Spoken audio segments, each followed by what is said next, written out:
Then they said Neda was still alive and living in Greece.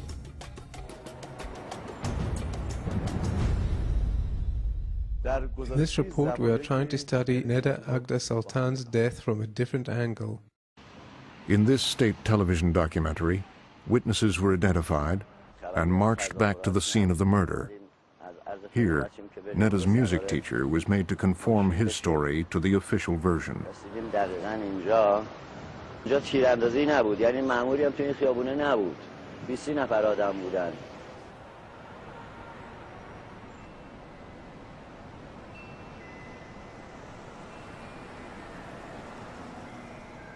It was now up to the other key witness who had seen the Basij at the scene to speak.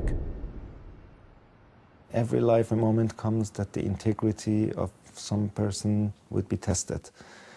And I realized on that day that this was the moment in my life that I had to choose whether to keep myself safe or prove my integrity. Pictures of the death of Neda Soltan have appalled people around the world. The man who tried to save her has been talking about what happened. Dr. Hijazi flew to the UK and went public. Her blood was draining out of her body, and I was just putting pressure on the wounds to try to stop the bleeding. He remains the key eyewitness on the record, for which he's paid a high price. I cannot go back to Iran. I know I had received threats here, even here, anonymous threats, which concern me a little bit about my personal security and safety.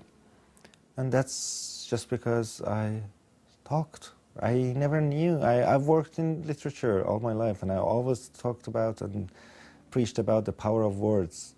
But I never realized how powerful words can be.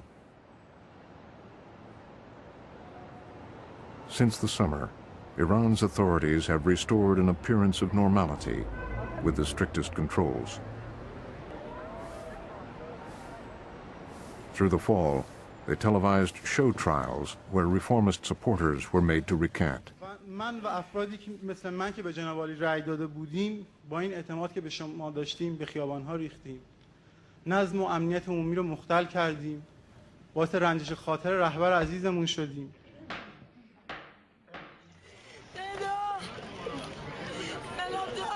Then in October, the regime tried to script the end of Neda's story. But instead, Neda's mother made a very public stand. The government offered her financial help if she would blame Neda's death on opponents of the regime. All she had to do was to agree to call Neda a martyr for the Islamic Republic. But she refused. Neda died for her country, not so I could get a monthly income from the Martyr Foundation. If these officials say Neda was a martyr, why do they keep wiping off the word martyr, which people write in red on her gravestone?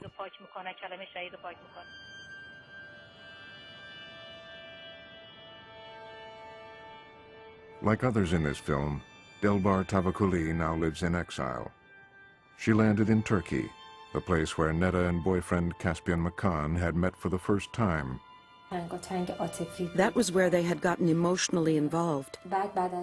But less than a year on, with all the dreams they'd had, one of them is dead, another is in prison, and I'm here for my part in trying to get the real story out. Neda loved traveling, and she traveled a lot, as much as she could anyway. But most of all, she loved Turkey. She loved Istanbul, and she wanted to leave there at some point. Neda always said she would leave Iran if she had only one day left of her life. Caspian was kept in Evin prison for 65 days, then put under house arrest through the fall, until just recently, when he escaped and fled over the Turkish border. He spoke to us from hiding. When I was leaving, I was taking in everything in Tehran.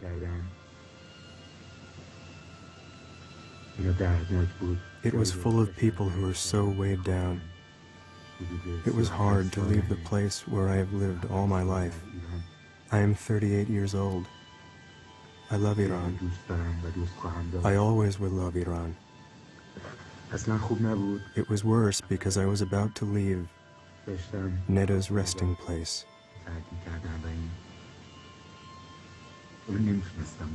I couldn't accept Neda's death. I can't accept it now.